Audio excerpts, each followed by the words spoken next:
paz do Senhor. Eu sou o pastor Elisomar e estou aqui para gravar o segundo vídeo sobre a nossa lição da Escola Bíblica Dominical, é a nossa segunda lição. O assunto da lição é todos pecaram. Lembrando que nós estamos comentando esse trimestre a carta de Paulo aos Romanos, tá? Carta de Paulo aos Romanos, cujo comentarista é o nosso digníssimo pastor Otto Miranda de Alencar. No primeiro vídeo, então, eu falei sobre o assunto da lição, falei sobre o texto áureo, que está em Romanos 1,18, e li com os irmãos o texto bíblico básico, que está em Romanos 1,17 a 20. Também fiz uma pequena introdução da lição. Hoje vou falar a primeira das três partes que está dividida na nossa lição. A primeira parte é justos versus ímpios, a segunda, consequências, e a terceira, Deus os abandonou. E meu objetivo aqui é apenas fazer um panorama da lição. Não vou esgotar o assunto de jeito nenhum, é apenas alguns minutos para você ter uma ideia da nossa lição, você pegar sua revista, estudar, ler bastante e ir preparada já para a escola dominical para, junto com os irmãos, aprender ainda mais. Então, primeira parte, justos versus ímpios. O primeiro tópico dessa primeira parte é o justo viverá pela fé. Quando o apóstolo Paulo ele fala o justo viverá pela fé, ele está retomando o que está em Abacuque capítulo 2, versículo 4, como diz o nosso comentarista, e lá Abacuque fala o justo viverá pela fé. Enquanto os ímpios vivem pecando, os ímpios vivem desagradando a Deus, os ímpios vivem fazendo coisas que não convêm aos santos em Deus, o justo vive pela sua fé em Cristo Jesus. Mesmo sendo pecadores, mesmo nós tendo nascido em pecado, como disse Davi, em pecado me concebeu minha mãe, mas nós pela fé somos santificados em Cristo Jesus, nosso Senhor. Então, o primeiro ponto é esse, o justo viverá pela fé, e o segundo, a ira de Deus. A ira de Deus se manifesta contra todos aqueles que são ímpios.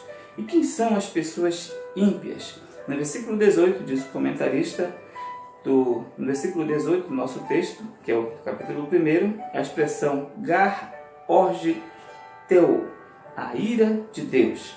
Em grego, que é o idioma original, que foi escrito o Novo Testamento, significa o julgamento de Deus a ser infligido sobre os ímpios. Quem são os ímpios? São pessoas contrárias a Deus. São a antítese dos justos. A pessoa não busca fazer o que é justo, o que agrada a Deus. São as pessoas ímpias, que se desviam para o caminho mau. Conhece a vereda correta, mas prefere o caminho largo, um caminho espaçoso que conduz à perdição. E sobre essas pessoas, então, se manifesta a ira de Deus. Amém?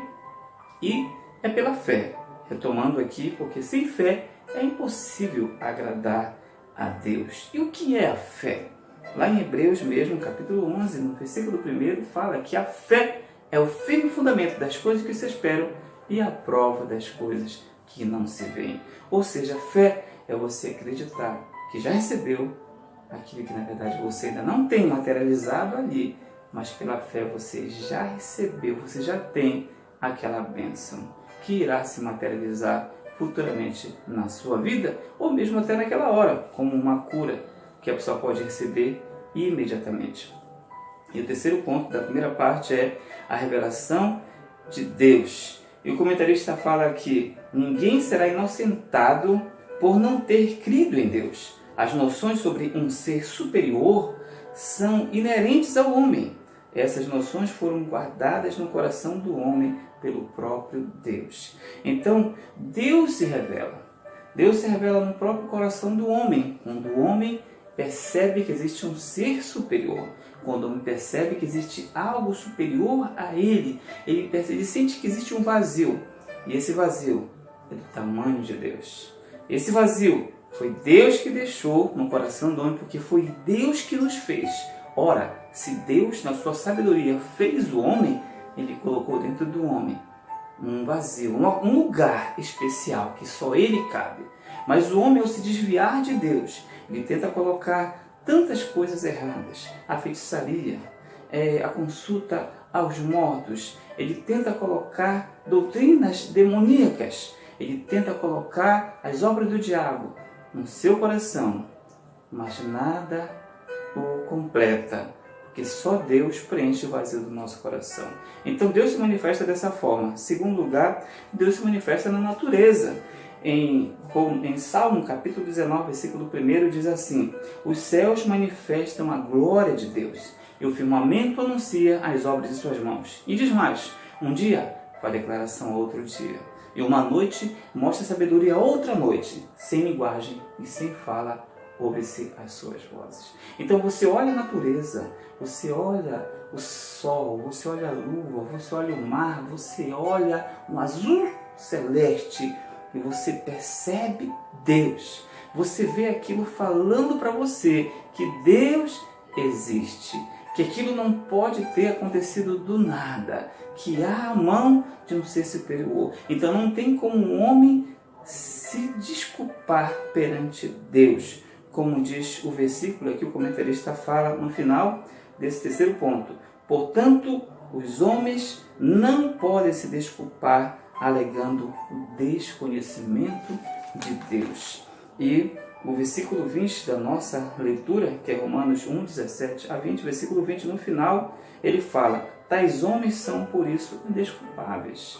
Então, não tem como um homem se desculpar dizendo que não sabe de Deus, que não conheceu Deus, porque Deus se manifesta no nosso íntimo, Deus se manifesta na natureza, Deus se manifesta de muitas maneiras. Amém? Então, essa que foi a primeira parte da nossa lição. Eu peço que você, então, pegue sua revista e dê uma lida, tá bom? Que Deus em Cristo te abençoe e te guarde. E lembre-se, frequente, seja participante da nossa Escola Bíblica Dominical no Templo Central da Assembleia de Deus, a Pioneira, e em todas as nossas congregações. Amém. Que Deus em Cristo te abençoe e te guarde.